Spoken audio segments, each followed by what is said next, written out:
이 싸움을 시작을 하면서 너무나 많은 그 고통과 이제 더 실질적인 심각한 외로움이 많이 왔었어요. 왜냐하면 그 전에 뭐 사소한 뭐 이런 이단과 비판하고 이런 이단 비판하고 이럴 때는 막 동지였던 사람들이 이 싸움이 시작되면서 거의 뭐 90%가 등을 돌리기도 하고 적이 되기도 하고 그러더라고요. 그래서 얼마나 이게 무서운 싸움인지 정말 시간이 갈수록 깨닫고 있어요. 이런 강의를 할 때 사실 관심 보이는 사람들도 없습니다. 그리고 조금 뭐 복음의 진리를 알려고 하는 사람들도 이 주제는 꼭 피하려고 합니다. 왜냐하면 이 주제를 건드리면 너무너무 타격이 크고 잃어버린 게 너무 많아요. 그러니까 이 주제는 건드리지 않고 뭐 다른 거 예를 들면 뭐 신천지 뭐 또 뭐예요, 뭐 요즘에 문제가 되는 거 뭐 무슨 뭐 그런 건 박수 받잖아요. 오히려 저분 막 저는 나쁜 것도 막 파헤치네 막 이러고. 근데 대부분의 모범적인 교회들 안에 이 문제는 정말 무섭게 딱 그 검은 먹구름이 되어서 이 교회의 뿌리를 잡고 있는 겁니다.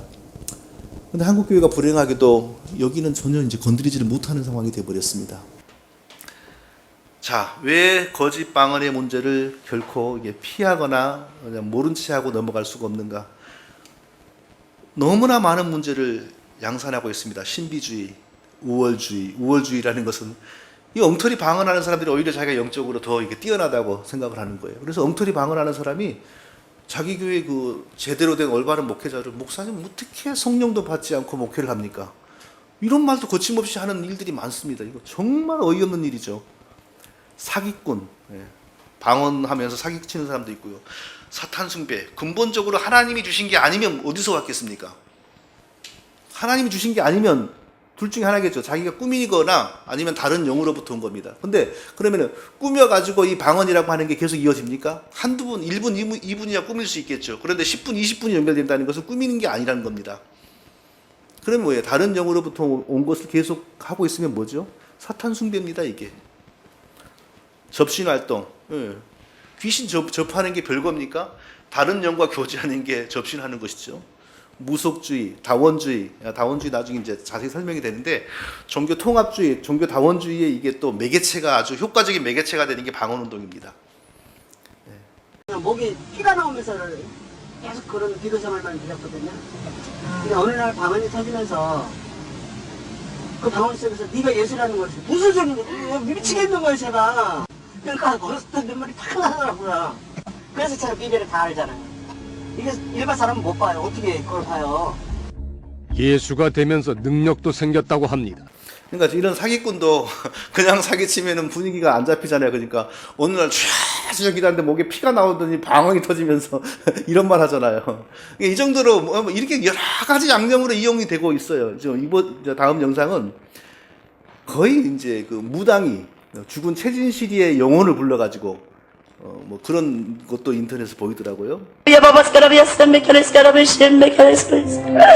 나의 사랑을 따라 에스카라비아 바바스카라바스 메켈레스카라비아 바스카라비아 카바바스카 나는 최신씨를 보라고 에스카라비아 바바스카라비아 샤마클레스카라비아 바바스카라비아 샤메클레스카 내가 준 생명을 자기 맘대로 스스로 끊었던 최신씨를 보라 에스카라비아 바바스카라비스카 많은 자들이 자살을 하는구나 에스카라비아 바바스카라비스 메켈레스카라비아 바바스카라비아 클레스카 결정 이제 최진실의 영혼을 불러가지고 얘기하는 거 나중에 나오고 지금은 이제 이 방언을 통하여 하나님이 이제 얘기한다 이거죠. 이 사람 이것은 많은 사랑하는 자들아 내 말을 들으라. 많은 사람들이 자살하고 있는데 자살하면 지옥 가느니라 이런 얘기를 하는 거예요. 그러니까 이 방언이라고 하는 게 뭐 별의별 군데에 다 한약방의 감초처럼 여기 갖다 붙이면 또 모양새 가지고 여기 갖다 붙이면 이렇게 되고 여기 갖다 붙이면 이렇게 되더라고요 이게요. 근데 문제는 대부분의 영향력 있는 목사님들이 이 방언의 정체를 모릅니다. 제가 보기에는 거의 대부분의 목사님들이 모릅니다. 모르니까 어떻게 나가냐 하면은 현대에도 나쁜 방언도 있지만 좋은 방언도 있다. 은사는 인정해야 된다. 자, 이렇게 그러면은 가르쳤을 때, 설교했을 때 방언하는 사람들은 그럼 자기는 나쁜 방언하고 있다고 생각하겠습니까? 좋은 방언하고 있다고 생각합니까? 100% 방언하는 모든 사람은 자기 방언은 좋은 방언이라고 생각해요. 심각한 문제죠. 그리고 또 제가 보기에는 상당수 목사님들이 약간의 목사님들이 방언의 문제를 알아요. 그런데 이 자리에서 얘기를 못 해요. 왜냐하면은 교회 분란이 와버립니다. 심각한 분란이 와버립니다. 제가 작은 교회 목회를 하고 있는데 최근 한 2년 안에 그런 분들이 우리 교회를 떠나지 않았으면 우리 교회가 지금보다 훨씬 더 재정적으로나 분위기나 숫자상으로 좋았겠죠. 근데 최근 한 3년 사이에 세 가정이 떠났는데 전부 다 이런 문제였어요. 안 맞아. 안 맞으니까 설교가 귀에 안 들어오는 거예요. 고문이에요, 고문. 주일마다 이제. 그러면 방법이 뭐 있겠어요? 저런 소리 안 하는, 나를 불편하게 하지 않는 그런 목회자들이 있는 곳으로 가버리는 거죠. 심각한 겁니다. 이걸 건드렸을 때 현대 교회에 평안이 있을 수가 없어요. 이건 정말 심각한 거예요. 근데 이렇게 유명한 목사님들이 그냥 제대로 연구도 안 해보고 뭐라고 말하냐면 들어보세요. 송 목사의 견해는 뭐냐면 오늘날 여전히 은사가 진행되고 있고 특별히 방언의 은사도 존재한다는 입장에 저는 있습니다. 이분들이 물론 학자이기는 하지만은 결국은 이 방언이라는 주관적 은사의 주제에 대해서 결국 부분적인 이해를 가질 수밖에 없기 때문에 그렇게 주장을 했다 해도 뭐 그런 분들을 이단이다 뭐 이렇게까지 말할 필요는 없어요. 뭐 한쪽 은사론 쪽에 대해서만은 견해가 다르다는 정도로 우리가 알고 있으면 됩니다. 그러니까 바르게 가르치지 못하면서 이제 저랑 같이 좀 더 공부를 해보면 이렇게 말하는 게 얼마나 무책임한 건지 이제 우리가 알게 됩니다. 이미 다 알고 계실 것이고요. 그런데 오히려 오늘날의 방언이 비성경적인 것이다라고 말하는 신학자들과 목회자들 향하여 오히려 자비를 베풀듯이 뭐 이단이라고까지 할 것이 없고 그 사람들이 여기에 대해서는 무지해서 그런다. 뭐 이렇게 1,000명, 2,000명 모이는 교회 목사님이 이렇게 얘기해버리면 이 얘기를 듣는 그 성도들은 뭘 배우겠어요? 심각한 거죠. 아주. 너무 함부로 이렇게 설교를 하지 않았으면 좋겠어요. 얼마나 뭘 연구하고 이러는지 모르겠습니다. 그래서 오늘 밤에 8가지를 이제 포인트를 삼아가지고 과연 성경의 방언과 현대 방언이 일치하는가 진지하게 우리가 이제 토론을 공부를 해보겠습니다. 자, 첫 번째로 우리가 이제 공부의 포인트로 삼는 것은 사도행전에서 방언이 몇 번 나왔는지 이전에 한번 생각해 보신 적 있으십니까? 성령의 기사와 이적이 가장 뜨거웠던 사도행전 시대에 방언은 불과 3번 기록되어 있습니다. 사도행전 2장, 10장, 19장 3번입니다. 그런데 오늘날 현대 방언은 어떻습니까? 10집마다 한 명은 합니다. 교회 다니는 사람이 있으면. 구역이 모이면 그 중에도 뭐 서너 명은 반드시 방언합니다. 그리고 이건 놀랍게도 시간이 갈수록 점점 증가되고 있어요. 도저히 사도행전 시대나 성령의 역사가 왕성했을 때하고는 비교가 안 됩니다. 자, 사도행전 2장의 방언은 그럼 어떤 방언이었습니까? 이제 현대 방언하고 비교해 봅시다. 16개국에서 유대인들이 이민 생활을 하다가 명절을 맞아 예루살렘에 오지 않았습니까? 그런데 그 사람들을 향하여 이제 최초의 방언이 주어진 겁니다. 근데 뭐라 그럽니까? 제자들과 사도들이 방언을 하니까 그 사람들이 어떤 반응을 보였어요? 이 사람들은 일평생 이스라엘에서만 살았던 사람인데 어떻게 우리 16개국의 언어를 지금 말을 하냐? 여기서 이제 크게 2가지로 견해가 나눠집니다. 이제 다수의 의견은 실제로 16개국의 언어로 말했다. 저도 그렇게 봅니다. 근데 어떤 사람들은 제자들은 한 종류의 방언만 했는데 성령이 역사하셔서 16개국 사람들이 자기 귀에 자동 통역이 되었다. 뭐 이렇게 말을 하는데 첫 번째가 맞다고 봅니다. 16개국에서 온 사람들의 언어로 방언이 주어진 거예요. 외국어로. 그 결과는 뭐였습니까? 이날 유대인 중에서 세례받는 사람의 수가 3,000명이었습니다. 그러니까 방언과 초대교회의 복음전도 교회 설립은 밀접한 연관이 있었던 겁니다. 그럼 오늘 현대교회에 방언을 많이 하면 교회가 세워지고 진정한 복음이 전파되고 있습니까? 이런 열매를 보더라도 현대의 방언은 이제 점점 우리가 공부를 하겠지만 복음을 무너뜨리고 교회를 조롱거리로 만드는 데 일조하고 있지 이런 진지한 성령의 열매를 만들지를 못하고 있어요. 사도행전 10장에서는 이방인 고넬료 가정에서 이제 방언이 나오는 것을 기록합니다. 베드로가 이방인들에게 가서 복음을 전했죠. 그러니까 그들이 믿었어요. 하나님이 성령을 부어주셨습니다. 근데 베드로가 이방인들 최초의 사건입니다. 이방인에게도 하나님이 성령을 부어주시고 자기 백성으로 삼으신다. 베드로가 깨달았는데 어떻게 깨달았냐?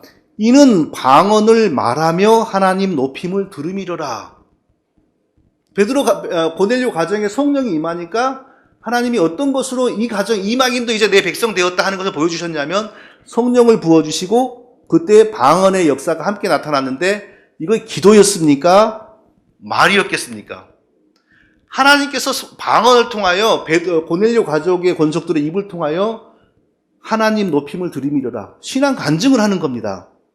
복음 간증을 하는 거예요. 그러니까 그 결과가 뭡니까? 베드로가 우리하고 똑같은 성령을 하나님이 이들에게도 부어주셨구나. 그러니까 여기서 방언의 목적과 결과는 뭐냐? 이방인들에게도 하나님이 믿음 주시고 성령 주신다. 이걸 확증하는 거라고요. 기도가 아니라고요. 이게 개인 기도가 아니라고요. 이 사건이 나중에 어떻게 발견되냐? 사도행전 15장에 최초의 기독교의 예루살렘 그 회의가 벌어지지 않습니까? 그때 중요한 주제가 뭐냐면은 이방인 문제를 어떻게 할 거냐? 그때 베드로가 이 얘기를 합니다. 이방인 가정에 가서 복음 전했더니 하나님이 성령을 부어주더라. 근데 성령 받고 나니까 이들이 어떻게 나오냐? 방언의 역사가 나타나는데 그 방언의 내용이 뭐냐? 하나님의 큰 일, 예수 그리스도의 복음을 설명하는 거죠. 그걸 보니까 우리가 받은 성령과 이들이 받은 성령이 같다. 그래서 거기서 이방인 선교를 그럼 지금부터 이방인도 하나님 백성 삼으라고 하나님이 명령하신 것으로 믿고 공식화한다. 이런 결정이 이루어지지 않습니까? 절대로 기도가 아니라고요. 개인 기도가. 방언이 복음 전파, 교회 설립, 이방인도 하나님 백성 되었음을 증거하는 하나님의 표적으로 나타나는 거라고요. 사도행전 19장에서 또 방언이 나오는데 이제 이것을 잘못 해석하는 사람들은 물 세례 신자가 있고 더 축복을 받으면 성령 세례 받고 방언하는 사람이 있다 이렇게 해석을 하는 가장 그 대표적인 본문이거든요. 왜냐하면 바울이 오기 전에는 이들이 물 세례만 받았는데 바울이 와서 성령으로 세례 받겠다 이거죠. 근데 사실 그게 전혀 아닙니다. 바울이 오기 전에 이 에베소 교회, 엄밀히 말하면 교회라고 부를 수가 없죠. 왜냐하면 이때 당시에 에베소 교회는 세례 요한의 그러니까 부족한 복음에 머물고 있던 교회입니다. 세례 요한의 부족한 복음에 머물고 있던 교회였어요. 그래서 바울이 뭔가 아무래도 이 에베소의 그 초신자들이 하는 행동이 이상하고 믿음의 성숙성이 없어 보였겠죠. 그러니까 너희들이 성령을 받았느냐 이제 이렇게 물은 거죠. 연사주의자들은 이것을 너희가 방언이라 하고 예언을 하느냐 이렇게 이제 해석을 하죠. 근데 그게 아니죠. 아무래도 그 성령이 역사하시는 성도들에게서 나타나는 그런 그 생활의 변화라든지 신앙의 어떤 흔적이 안 보이니까 바울이 너희가 무슨 세례를 받았냐 이렇게 이제 물어보는 거죠. 그러니까 신자들이 대답하기를 우리가 요한의 세례를 받았습니다. 그 말은 뭐냐면은 예수 그리스도가 오기 전의 상태에서 세례 요한이 예수 그리스도를 설명하는 오실 것을 가르치는 그 상태까지만 들은 거예요. 그러니 완전한 십자가의 복음이 증거되지 않았으니 이들에게 성령이 임할 이유가 없잖아요. 성령이 임할 수 없습니다. 그래서 바울이 이들이 지금 복음을 모르는 거라 해서 예수 그리스도의 복음을 전하고 그리고 사도로서 안수를 하는데 왜 안수를 했느냐?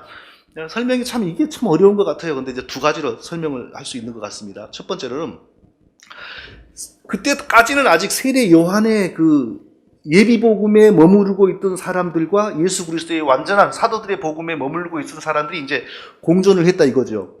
그러니까 이게 마지막 세례 요한의 예비 복음에 머물고 있던 사람들에게 사도 바울이 그리스도의 복음, 완전한 복음을 증거하고 나서 교회 설립자인 사도로서 안수를 하는 거죠. 그러니까 하나님이 그 교회 설립자인 사도의 안수와 더불어서 이들에게 성령의 역사를 이들에게 성령이 부어졌고 이들도 예수 믿고 하나님의 백성 되었음을 증거하는 복음 간증 형태의 예언과 방언이 나온 거죠. 그걸 보고 이제 완전히 이방인이고 동시에 세례 요한의 복음에 머무르고 있던 사람들이 완전 하나님 백성으로 편입되었다. 이것을 사도 바울의 안수를 통하여 하나님께서 이제 역사하신 거죠. 여기도 보면은 결코 오늘날의 방언 기도가 아니라고요. 그리고 오늘날 방언하는 사람들이 흔히 주장하는 성령 받지 못하고 방언하지 못하는 1단계 물세례 받은 사람, 그리고 나중에 성령 받고 방언까지 하는 2단계 더 복 받은 사람, 그 논리가 이 본문을 통하여 전파되고 있는데 그건 완전히 잘못된 겁니다. 그건 완전히 잘못된 거예요. 그러니까 벌써 보세요. 사도행전에 기껏해봐야 그 성령의 이적과 기사가 뜨거웠던 사도행전 시대의 방언은 3번, 2장, 10장, 19장 3번인데 어디에도 오늘날의 방언 기도는 나오질 않습니다. 그리고 방언이 나타나면 반드시 어마어마한 그 회심이 나타나고 이방인들이 하나님 백성이 되어서 유대인들과 함께 그리스도의 한 몸을 이루는 결과가 벌어지고 이런 아주 중요한 교회 설립과 관련된 그 역사가 뒤따르지 오늘날처럼 무슨 뭐 방언을 하고 개인이 무슨 뭐 신비 체험을 한다거나 그런 게 전혀 없단 말입니다. 그러니까 이런 일이 있을 거라고 이미 예수님은 승천하시기 전에 예언했습니다. 방언이 이렇게 나타나서 이렇게 역사할 거라고. 믿는 자들에게는 이런 표적이 따르르니 곧 저희가 내 이름으로 귀신을 쫓아내며 새 방언을 말하며 뱀을 집으며 무슨 독을 마실지라도 해를 받지 아니하며 병든 사람에게 손을 얹은즉 나으리라 이렇게 말씀하시고 제자들이 나아가 두루 전파할 때 주께서 함께 역사하사 이게 제일 중요한 말씀이죠. 빨간 거. 그 따르는 표적으로 말씀을 확실히 증거하시니라. 그러니까 예수님은 이미 승천하시기 전에 새로운 언어, 방언, 새로운 언어의 이적이 나타날 것이고 이걸 이미 여기서 말씀하신 거예요. 그 결과는 뭐라고요? 그 목적이나 결과는 뭐라고요? 하나님의 말씀을 예수 그리스도가 구세주라는 복음을 확실히 전파할 것이다. 이미 예수님 마지막 말씀에서 이미 예언이 된 거라고요. 그런데 오늘날 은사주의자들은 이 말씀을 가지고 뭐 하고 있습니까? 말 그대로 뱀을 집으며 그냥 뱀을 가지고 노는 거예요. 근데 미국 사람들이 보면은 보통 평균 2년에 한 명씩은 이러다가 죽는 것 같아요. 그러니까 이런 거 하는 사람들은 당연히 오늘날의 방언이 예수님이 말한 방언이라고 믿는 거예요. 그러니까 오늘날 방언이 나타난 것처럼 뱀을 집어도 물려도 안 죽을 거다. 그러고 이제 이런 일을 하는 거예요. 근데 이런 일을 하다가 다 죽어요, 보면은요. 의미도 없고 열매도 없는 현대 방언은 갈수록 홍수를 이루고 있습니다. 이건 김우현 그 방언 전도사라고 하는 감독, 그 김우현 감독의 책에 나오는 내용인데, 뭐, 여차하면 방언이 나오고, 여차하면 방언이 나오고, 뭐, 30초도 안 돼서 터지고, 금세 방언을 받고, 막 나와요. 뭐, 너도 방언하고 싶니? 금방 방언 받고요. 뭐 또 누가 방언 받고 싶어요? 여기 가서 했더니 그냥 금방 10초 만에 방언 나오고. 그냥 막 이런 식이란 말이에요. 열매가 뭐가 있냐고요. 도대체. 그래서 이래서 무슨 여기 교회가 더 건교하게 세워지고 그런 열매가 어디가 있어요, 여기에. 오히려 이런 사람들로 인하여 교회는 지금 점점 변질되고 있거든요. 오늘날 오순절 교회가 방언을 가장 기본적인 특징으로 하는 오순절 교회가 전 세계 교회 4분의 1입니다. 공개적으로 방언을 추구하는 교회가 전 세계 4분의 1이고 다른 이제 장로교니 무슨 뭐 다 여러 가지 간판을 달고 있지만 실질적으로 방언을 묵인하거나 수용하는 교회가 다 합하면 전 세계 10분의 9 교회가 여기에 다 잡혀 있습니다. 이게 성령의 방언에 이렇게 심취되어 있다면 결과가 어떻게 나타나겠어? 어마어마한 복음 증거의 역사가 나타나야 되겠죠. 근데 지금 세계 교회는 어디를 향하여 가고 있습니까?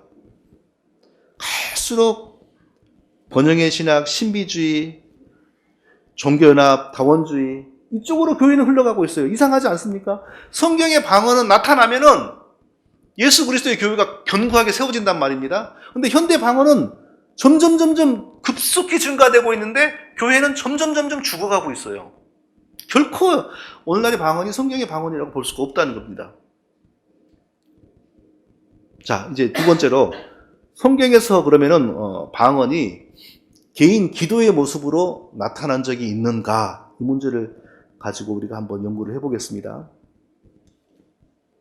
오늘날 방언 기도 하시는 분들의 주장은 방언을 하면 우리의 개인의 기도가 더 풍성해지고 그리고 몇 시간 동안이나 우리가 다 기도할 수 있는 능력이 생기고 그리고 방언 기도는 마귀가 모르기 때문에 마귀가 방해를 못하는 기도고 또 하나님께 직통으로 가는 중보 기도고 막 이렇게 얘기를 하지 않습니까? 그래서 이렇게 열심히 합니다.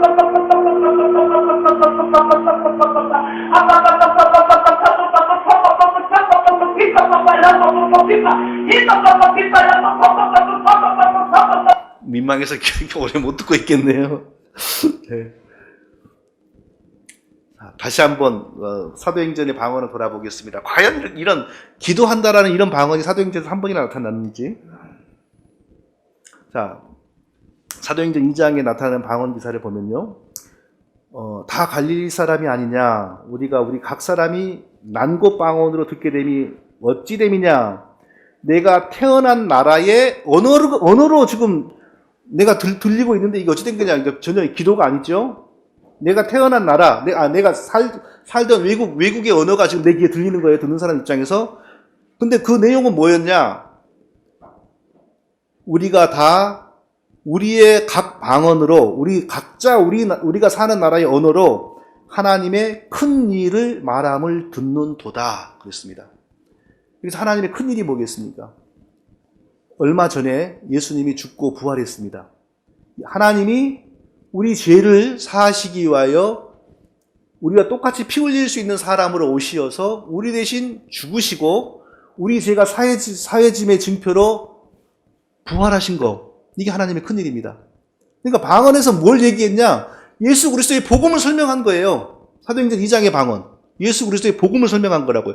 절대 기도가 아닙니다. 개인 기도가 아닙니다.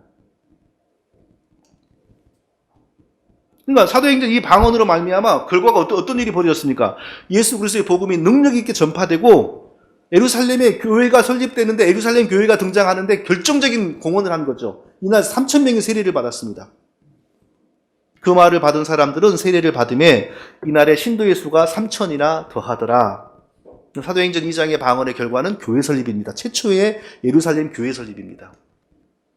자, 사도행전 10장의 방언도 그럼 봅시다. 고넬료 가정에 성령이 임했음을 증거하는 복음 간증이었습니다. 결코 고넬료 가정이 개인적으로 하나님께 알랄랄라 오요세 센너리스 히빠빠 하면서 각자 기도한 게 아니었습니다.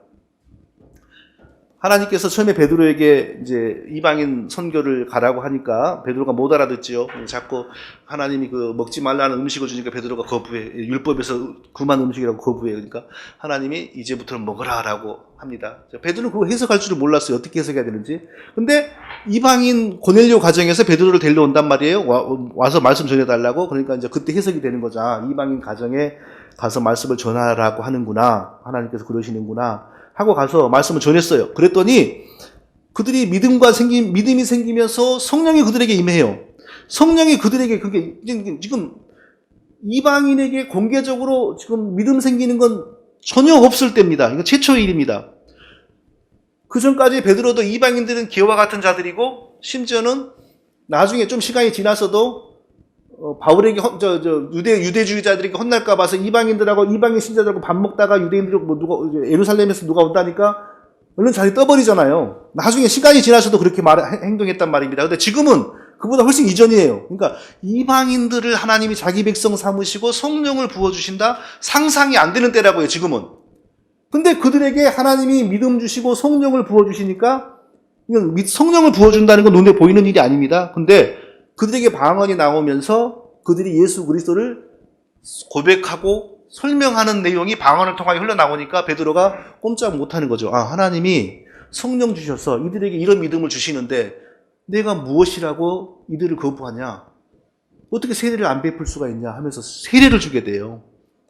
이방인 최초의 세례받는 신자가 나오는 거예요. 그러면 여기서 어떻게 이게 개인 기도로 해석할 수가 있겠어요? 개인 기도가 아니라고요. 자기들이 믿고 있는 예수 그리스도에 대해서 이방인의 언어로 설명하는 복음 간증이 나온 겁니다. 절대 기도가 아닙니다. 그리고 아까 설명드린 것처럼 이 사건이 사도행전 15장의 종교회의에서 보고가 되어서 공식적으로 그렇다면 지금부터 이방인들에게 복음의 문을 연다. 지금부터 이방인에게 열심히 복음 전하자. 이렇게 이제 역사를 바꾸는데 결정적인 사건이 됩니다. 이 사건이. 사도행전 19장에서도 에베소 교회 결코 방언 기도가 아닙니다. 아까 설명했죠. 세례 요한의 미완성의 복음에 머무르고 있었기 때문에 성령을 못 받았어요. 이 사람들이. 그러니까 이방인이면서도 세례 요한에 머물고 있는 요한의 그 부족한 복음에 머물고 있는 특별한 사람들이란 말이에요. 이 사람들이 완전히 예수 그리스도의 복음 안으로 들어왔다는 것을 교회 설립자인 사도 바울이 안수라고 하는 액션을 통하여 마무리를 짓는 거라고. 먼저 이제 올바른 복음을 전해놓고 그때 하나님께서 역사하셔가지고 이들에게 방언과 예언이 나왔어요. 그 개인 기도였다면은 그걸 무슨 특별한 이슈가 되지 않죠. 근데 방언과 예언을 통하여 자기들이 믿는 예수 그리스도에 대한 신앙 고백이 나왔기 때문에 바울이 세례 요한의 복음에 머물러 있었고 이방인이었던 이들이 완전히 하나님 백성으로 들어왔다라는 것을 그 안수를 통하여 확증을 한 거죠. 그리고 이후에 그 어디에서도 바울은 이런 식의 안수를 한 적이 없습니다. 결코 개인의 기도를 해석할 일이 아닙니다. 이 일도. 그러므로 성경은요, 어디에서도 방언에 대해서 말할 때 방언으로 기도한다라고 표현하지 않습니다. 딱 한 번 있는데 그것도 전후를 보면 방언은 기도를 지지하는 게 아닙니다. 방언에 관한 성경 표현의 99%는 전부 언어를 말하는 것으로 표현합니다. 성령이 말하게 하심을 따라 다른 방언으로 말하기를, 방언을 말하며 방언도 하고, 방언을 말하는 자는 방언으로 말하고, 방언으로 말하는 자는 방언을 더 말함으로 방언으로 말하는 것보다 다 방언으로 말하면 누가 방언으로 말하거든 방언 말하기를. 방언으로 기도했다면 당연히 방언으로 기도한다는 표현이 많이 나와야 되잖아요. 분명히 기도라는 언어가 있지 않습니까, 성경에? 방언으로 기도한 사람이 있다면 방언으로 기도하면 이렇게 나와야 돼요. 그런데 딱 한 번 방언으로 기도하면 이것은 방언 기도를 바울이 비판할 때 쓰는 문장이 딱 한 번 나옵니다. 그럼 나머지 99%는 전부 다 방언을 사람을 상대로 언어 구사하는 것을 표현하고 있다 이겁니다. 그런데 오늘 대부분의 유명한 목회자들은 방언 기도를 당연하게 가르치고 있어요. 누구신지 아시겠죠? 선한목자교회 유기성 목사님. 참 유명한 분이죠. 인물도 좋고 설교하는 음성도 어찌 좋은지 내가 들어보니까 참 나도 이런 좀 걸 받았다면 어째 나한테는 이런 부드러움과 이런 세련됨을 주시질 않고. 어디 이분의 페이스북을 우연히 봤는데 하루는 샤워를 하다가 참을 수 없는 애통함이 밀려와 울음이 터졌습니다. 그런 일은 처음이라 몸을 닦고 나와 무릎을 꿇었습니다. 방언과 함께 눈물이 터져 나왔습니다. 기도하다 화장실에 가서 씻고 나와 울며 기도하고 또 씻기를 반복했습니다. 왜 하필 목욕할 때 그렇게 나왔는지 모르지만 하여튼 나는 목욕하고 나왔는데 예수님이 침대에서 기다리고 있더라 이런 거 하는 사람 나중에 보면 제대로 돼서 하나도 못 봤습니다. 예수님이 우리 양치질 할 때도 오실 수 있고 언제든지 오실 수 있어요. 근데 웬 여자는 무슨 목욕하고 샤워감 타월을 걸치고 나오는데 예수님이 침대에 앉아 있더래요. 그거 별일입니까? 예수님이 하필 그럴 때 왜 오시겠어요? 그거 다 엉뚱한 게 이상한 게 와가지고 그런 거죠. 그럴 수 있겠죠. 그런데 이분이 목욕하다가 이럴 수 있겠죠. 그런데 여기서 지금 방언 기도를 얘기하고 있습니다. 방언으로 기도. 그런데 우리가 봤다시피 성경 어디에 방언으로 기도하라는 명백한 표현이 한 번도 없습니다. 이게 현대교의 비극입니다. 이분이 이 방언에 대해서 설교하는 내용을 그대로 제가 녹취를 했습니다. 간절히 기도를 하라는 겁니다. 근데 우리가 말하려고 하는 말, 즉 한국말로 기도를 안 하면 방언 기도가 나온다 이겁니다. 간절하게 기도하려고 사모하고 동시에 한국말로 안 하려고 작정하면 방언 기도가 나온다 이거예요. 하나님 해보세요. 해보시라니까요. 이런 식의 태도를 취하지 말고 간절하게 기도를 사모하고 동시에 한국말로 안 하려고 노력하면 방언 기도가 나온다 이겁니다. 여러분이 하나님 앞에 간절히 기도하려고 하는 마음, 성령이 주시는 마음입니다. 그것을 여러분이 말하려고 하는 한국말로 하지 않는 것. 간절한 마음이 없으면 또 방언이 안 돼요. 그죠? 하나님 해보세요. 그러면 해보시라니까 이러면 방언이 안 돼요.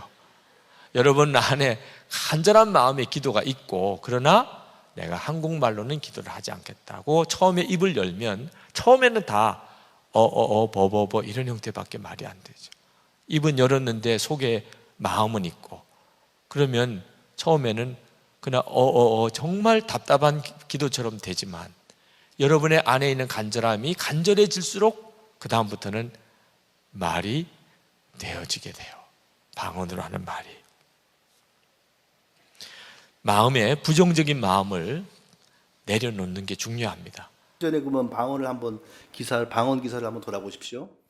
언제 처음에 성도들이 방언할 때 방언이 잘 안 되고 하다가 이제 나중에는 유창해지고 이런 게 어디가 있어요? 하나님 방언을 주시면 그 순간부터 방언이 유창하게 나와버립니다. 그러니까 외국에서 온 사람들이 쟤들이 왜 이러지? 우리나라 말 같은데 저게 뭔지 이런 게 아니라 어째서 한 번도 와보지 않은 우리나라 말을 하지?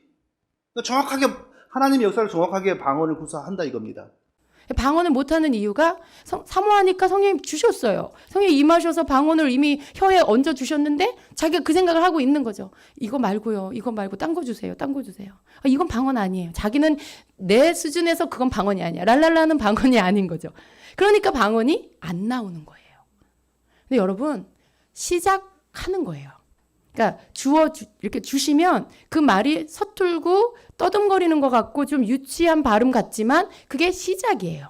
그 시작해서 나오기 시작하고 여러분이 믿음으로 계속해서 사용하면 이게 점점 더 부드러워지고 더 다양해지면서 또 다른 언어들이 계속 이제 더 나와요.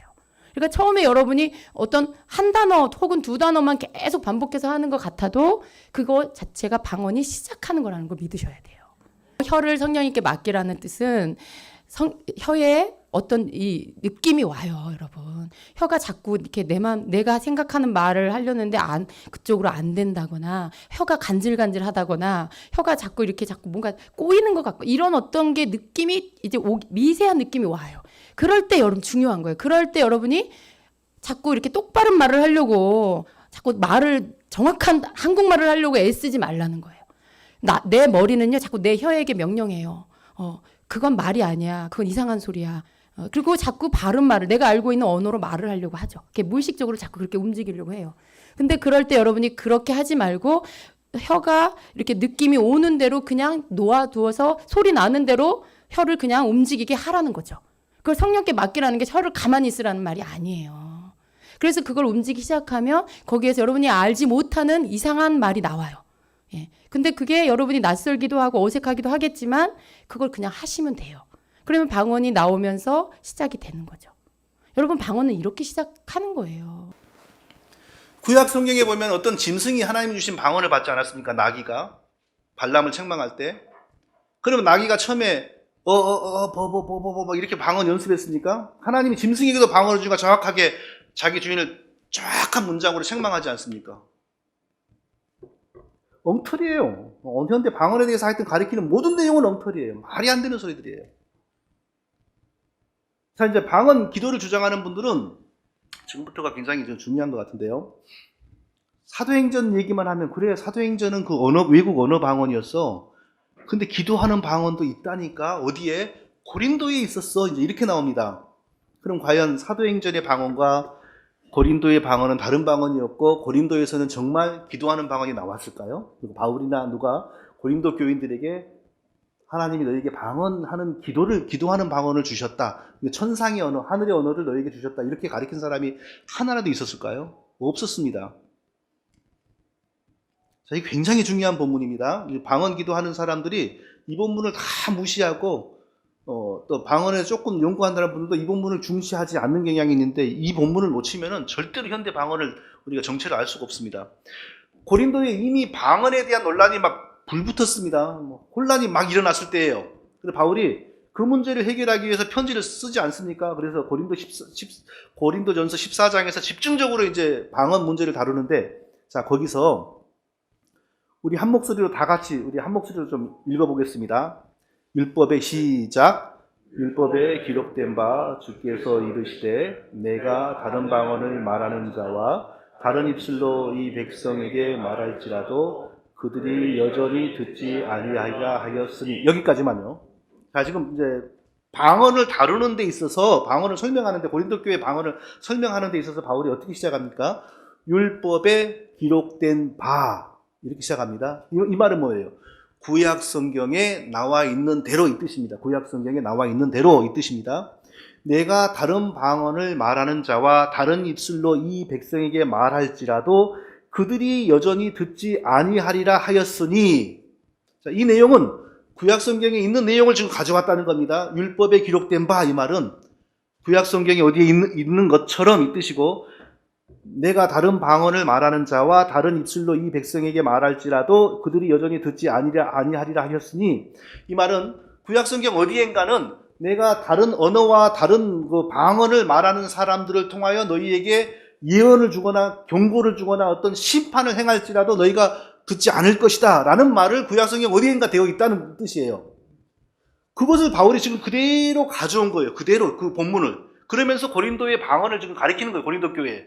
그럼 그 바울이 말하는 율법에 기록된 바, 이 말은 과연 어디에 있을까요? 지금 이 부분 굉장히 중요합니다. 이 말은 어디에 있냐면 이사야 28장 11절에 있는 말씀입니다. 그러므로 더듬는 입술과 다른 방언으로 그가 이 백성에게 말씀하시리라. 이사야가 이 백성들에게 왜 이 얘기를 했냐면요. 근데 이사야 시대에도 이제 타락이 거의 극에 달하여서 이제 하나님의 심판이 곧 임하지 않습니까?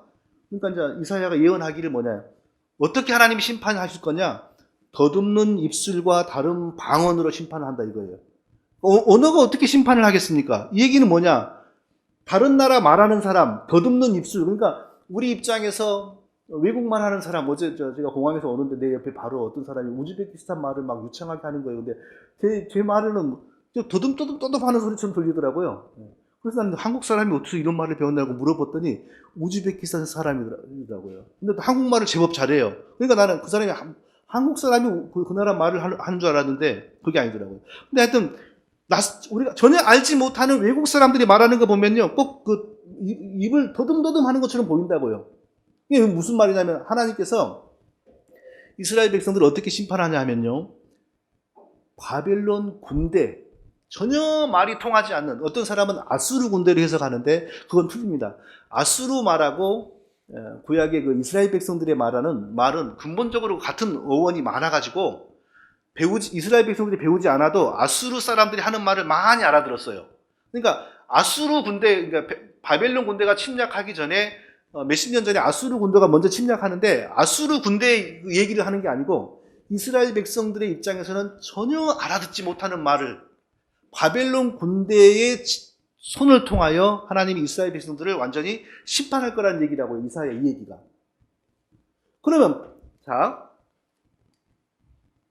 그러면은 왜 지금 고린도 사람들이 방언으로 지금 혼란을 겪고 있는데 바울이 율법에 기록된 바 주께서 이르시되 내가 다른 방언을 말하는 자와 다른 입술로 이 백성에게 말할지라도 그들이 여전히 듣지 아니하리라 하였으니, 이 얘기를 왜 하겠습니까? 왜 하는 거냐면 근본적으로 여기서 우리가 알아야 될 게 뭐냐면은 하나님이 고린도 사람들에게 지금 방언을 기도의 언어다, 천국의 언어다라고 가리키는 게 아니라는 거예요. 하나님이 주시는 방언은 외국어라는 사실을 여기서 지금 말하는 거예요. 구약의 이스라엘 백성들을 외국말하는, 전혀 알지 못하는 바벨론 군대를 통하여 이스라엘 백성들을 물리적으로 심판하시던 것처럼 지금은 어떻게 하나님 심판이 왔냐? 택함 받았다고 자부하는 이스라엘 백성들이 예수님을 배척하고 예수님 오히려 죽였어요. 그러니까 하나님 심판이 어떻게 나타나냐? 이스라엘 백성들에게서 쉽게 말하면 촛대를 이방인들에게 옮긴다는 거예요. 믿지 않은 완악한 이스라엘 백성들을 하나님 버리시고, 그러니까 영적인 심판이에요. 영적으로 버리고 믿는 이방인들을 하나님 백성으로 삼는다는 거예요. 그러니까 이전에는 이방인 군대가 와가지고 예루살렘을 두들겨 팼어요. 그렇게 심판이 이루어졌어요. 근데 지금은 어떻게, 신약시대에 와서 어떻게 하나님 심판이 임하였냐? 믿지 않는 유대인들을 하나님이 하나님 백성에서 제외시켜버리고 그 대신 하나님이 이방인을 자기 백성으로 삼았다는 거예요. 그걸 설명하는데 그 증거가 뭐냐? 방언으로 나타나는 거예요. 외국말. 그러니까 이걸 생각해 보면 되죠. UN 회의장에서 대한민국 언어가 회의장의 언어로 채택될 가능성은 0%입니다. 영어뿐이죠. 왜 그러겠습니까? 영어 쓰는 미국이라는 나라가 세계의 최강대국이고 최선진국이고 가장 지구를 대표하는 민족이기 때문이죠. 그런데 만일에 천지가 개벽해가지고 한국말이 UN의 회의의 공식 언어로 채택이 된다고 생각해 보세요. 그게 뭘 의미하는 겁니까? 대한민국이란 나라가 세계의 가장 선진적이고 세계를 대표하는 나라라는 뜻 아닙니까? 하나님이 이방인의 언어를 채택해서 예수 그리스도를 증거하는, 이게 성경의 방언 아닙니까? 그거 자체가 의미하는 건 뭐예요? 유대인들에게 그동안 너희들 너무 까불었다. 너희들 무슨 막 택한 백성이라고 막 이방인들 무시하고 그랬지 않았냐? 그러나 지금부터는 이 믿는 이방인들이 내 백성이야. 내가 이들에게 성령을 주었어. 너희들은 미안하지만 불순종하니까 버림받았어. 이 메시지가 바로 방언 안에 포함되어 있는 아주 무서운 경고의 메시지라고. 이게 심판의 메시지라고요. 그러니까 유대인들은 이제 성경 여러 군데를 보면은 이 방언이 나타날 때 깨어있는 유대인들은 두려움을 갖게 돼요. 하나님이 우리 선민이라고 자부하고 완악한 우리를 버리시고 이 이방인들을 자기 백성으로 삼았구나. 그래서 거기서 회개가 나오고 두려움이 생겨서 깨어있는 일부 유대인들은 하나님께 굴복을 한다고요. 예수님을 받고. 그러니까 여기서 그러면은 보세요. 방언을 믿는 자들을 위하지 아니하고 믿지 아니하는 자들을 위하는 표적이나, 은사주의자들이 아주 이건 잘못 해석을 하고 있죠. 믿는 자들을 위하지 아니하고 믿지 아니하는 자들을 위하는 표적이다, 방언이. 그게 어떻게 해석하냐?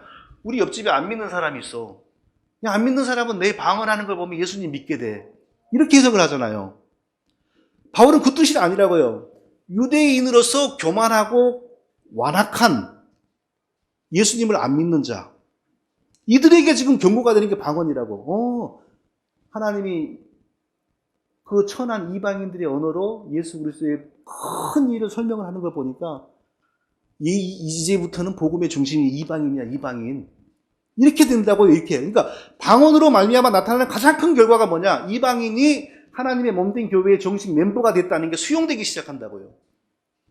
그리고 유대인들은 교만하고 있다가 버려졌다는 거. 그러니까 방언은 믿지 아니하는 자들을 위한 표적이나, 이게 그 당시에 예수님을 여전히 거부하는 유대인들을 말하는 거예요. 그렇게 해석이 된다고요, 이게. 방언 옹호자들이 주장하는 성경적인 근거가 이제 이런 거죠. 내가 만일 방언으로 기도하면 나의 영이 기도하거니와 나의 마음은 열매를 맺히지 못하리라. 자, 내가 만일 방언으로 기도하면 여기 나왔다 이겁니다. 여기 분명히 방언으로 기도하면 이렇게 나왔는데 왜 성경에 나온 방언 기도를 부정하느냐, 이게. 제가 말씀드린 것지만 방언으로 기도, 방언 기도도 아니에요. 방언으로 기도 이런 표현이 딱 한 번 나오지만, 자, 그러면 그 다음을 설명하라고 한번 요구해 보십시오. 나의 영은 기도하는데 나의 마음은 열매를 맺지 못한다. 이런 사상이, 이런 이론이 기독교 인간관에서 이거 통할 수 있는 얘기입니까? 영은 아는데 마음은 몰라. 이게 바울의 사상인가요? 성경의 인간은 한 인격으로 표현되고 인격으로 대표되는 존재입니다. 영은 아는데 마음은 몰라? 이런 인간관은 성경의 인간관이 아니라고요. 이럴 수가 없어요. 이방 종교에서 이제 영이 따로 어디를 하고 이런 사상이라고 이게 이 뜻이라고. 근데 그러면은 이게 과연 바울이 평소에 다른 데서 항상 가리키는 사상이었냐고? 아니라고요. 절대. 이건 1차적으로 이게 도대체 바울이 왜 이런 얘기를 했는지 정말 고민을 많이 해보고 연구해야 될 대상인데 딱 나오는 것만 보고 방언 영이 기도하고, 그런데 내 마음은 몰라. 그러니까 내 마음이 몰라도 영이 기도한 거니까 계속 하면 돼. 이렇게 가버린다고요. 근데 바울의 사상이나 성경의 인간과는 절대 영은 아는데 마음은 몰라? 이게 인간은 그런 비인격적인 존재가 아니라고요. 절대 이것은 바울이 평소에 가리키는 사상도 아니요, 성경의 다른 저자나 성경이 가리키는 인간론이 아니에요, 이것은요. 또 방언을 말하는 자는 사람에게 하지 않고 하나님께 하나니 이는 알아듣는 자고 영으로 비밀을 말함이라. 그래, 우리가 못 알아들어도 계속 해야 돼. 왜? 영으로 비밀을 말하는 거니까. 그러면 우리가 또 이렇게 설명을 해보라고 그러죠. 하나님이 모르기 때문에 우리가 말해드려야 될 비밀이 도대체 어디 있습니까, 세상에? 하나님 모르는 비밀이 어디가 있어요? 근데 조금만 성경 해석학적으로 들어가면 여기 비밀이란 단어는요, 사람의 속에 있는 비밀을 뜻하는 데 표현되는 단어가 아니에요. 언제든지 하나님 편에 있는 비밀. 근데 사람에게 아직 전달되어지지 않았어. 근데 그 하나님 편에 있는 비밀이 누구를, 선지자나 사도들을 통하여 사람에게 전달된단 말이에요. 그렇게 쓰여지는 비밀이라고요. 방언 기도자들이 주장하는 하나님, 우리의 비밀을 말하는 그런 비밀이 아니라고요. 지금 제 말은 방언 기도를 이런 걸 통해서 주장을 하려면 이런 것을 정확히 설명해보라 이거죠. 하나님이 모르는 비밀이 뭔지. 또 방언을 말하는 자는 자기의 덕을 세우고 이렇게 나가잖아요. 자, 사도 바울의 평소 다른 데서 보면 알아듣지 못하는 소리는 도움이 안 되는 거라는 게 사도 바울의 기본적인 가르침이라고요. 울리는 꽹가리 소리라 그랬어요. 알아듣지 못하는 소리는. 그런데 여기서는 방언을 말하는 자는 자기의 덕을 세우고, 그리고 사도 바울의 성경 어디에서도 은사가 개인의 덕을 위해서, 개인의 유익을 위해서 주어지지 않아요. 은사는 반드시 교회를 위해서 주어진다고요. 그러니까 이런 걸 딱 캐치해가지고 방언 기도 옹호하는 사람들은 그거 봐, 방언은 자기 개인의 유익을 위해서 하는 거고 예언은 교회의 덕을 세우고 이렇게 하는데 절대 그 방식으로 해석을 해서는 안 되는 내용들입니다. 이 내용들은. 이제 그럼 어떻게 해석을 할까? 저 생각은 그렇습니다. 첫째로 일단은 참 어려운 부분이다. 그렇지만 결코 방언 기도를 지지하는 내용은 아니다. 둘째로 그럼 또 어떻게 해석할 수 있는 방법이 뭘까? 그때 당시에 이미 고린도 교회에 이단이 들어와서 자리를 단단히 잡아버렸습니다. 그래서 바울이 고린도 전서와 고린도 후서가 5개월 간격으로 쓰여졌다고 성경 학자들이 봅니다. 5개월 차입니다. 근데 뭐라냐면 고린도 후서에서 저런 사람들은 거짓 사도여 계율의 역군이니 자기를 그리스도의 사도로 가장하는 자들이니라. 거짓 사도들, 괴율, 거짓의 역군들이라 그랬어요. 자, 이미 이들이 들어왔죠. 고린도 교회에. 그리고 또 뭐라고 바울이 책망했습니까? 만일 누가 가서 우리의 전파하지 아니한 다른 예수를 전파하거나 혹 너희의 받지 아니한 다른 영을 받게 하거나 혹 너희의 받지 아니한 다른 복음을 받게 할 때 너희가 잘도 용납하는구나. 바울이 이렇게 나무랬어요. 이런 걸 볼 때 이미 고린도 교회는 거짓 사도들, 이단들에게 쉽게 말하면 점령된 상태, 거의 지금 3분의 2 이상 점령된 상태라고요. 그러니까 앞서 말한 이런 내용들, 내가 만일 방언으로 기도하면 나의 영이 기도하거니와 나의 마음은 열매를 맺지 못한다. 막 이런 알쏭달쏭한 내용들은 바울이 이제 2000년 전의 문서 아닙니까? 2000년 전에 이제 그 문학가들과 이렇게 조술가들이 사용하는 기법 중에 하나가 자기하고 반대되는 사람들의 의견을 이렇게 비판할 때 반대하는 사람들의 의견을 그럴싸하게 먼저 이렇게 딱 소개하는 형식으로 이렇게 언급을 하고 그리고 그걸 치는 그런 논법이 있었답니다. 근데 그런 2000년 전의 문서이기 때문에 그걸 정확하게 이제 번역해내기가 어려우니까 이렇게 알쏭달쏭하게 번역이 되었다라는 그런 이론이 있는데 저는 굉장히 그게 현실성이 크다고 봅니다. 예를 들면 방언을 말하는 자는 자기의 덕을 세우고 예언하는 자는 교회의 덕을 세우나니 이제 이런 것도 결코 이게 평소 바울의 사상이 아닙니다. 이런 것이었을 가능성이 높다고 봅니다. 저 방언 기도하는 사람들은 방언 기도가 자기의 덕을 세운다고 지금 말을 하지만 그러나 방언이 있으면 반드시 방언 통역이 있지 않습니까? 방언은 통역되는 순간 예언입니다. 똑같은 거예요. 통역되는 방언과 예언은 똑같은 겁니다. 예언은 통역되는 방언은 교회의 덕을 세우는 것이다. 이렇게 지금 앞에 부분에서 거짓된 자들의 주장을 이렇게 도입하는 형식을 취하고 뒤에 가갖고 그걸 치는 거란 말이에요.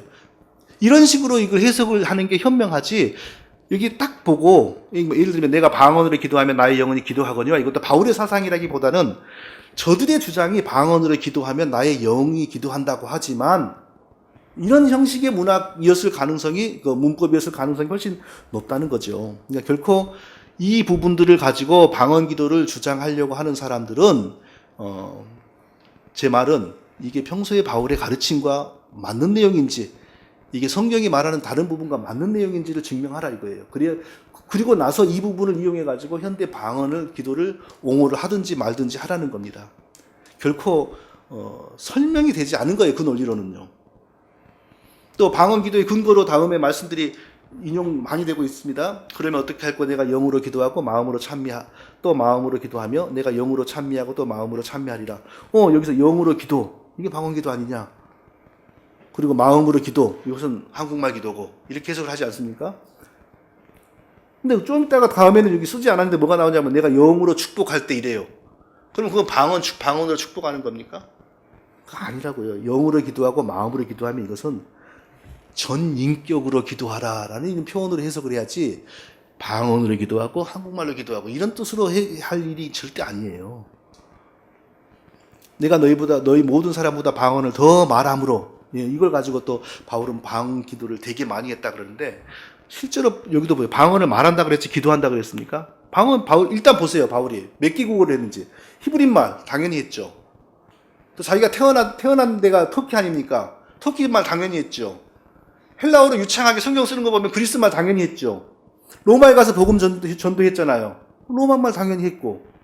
그리고 평생 소원이 서바나 스페인 가는 게 소원이었잖아요. 그럼 스페인 말도 못하는 사람이 스페인 그렇게 가고 싶어 했겠어요? 최소 우리가 확인할 수 있는 것만 해도 다 바울이 5개국어를 했다고요.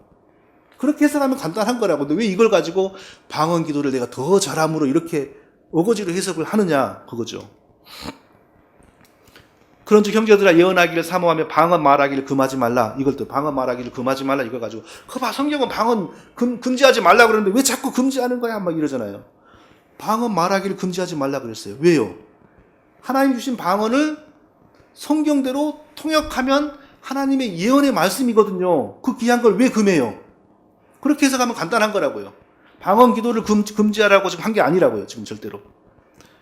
내가 사람의 마음과 천사의 말을 할지라도 사랑이 없으면 천사의 말, 이것은 천사의 말이 실제로 있다는 게 아니고 그렇게 말을 번지르하게 잘할지라도 그런 뜻이죠. 그러나 사랑이 없으면 우리는 꽹가리가 되는 것이다. 이렇게 해석하면 되는 겁니다.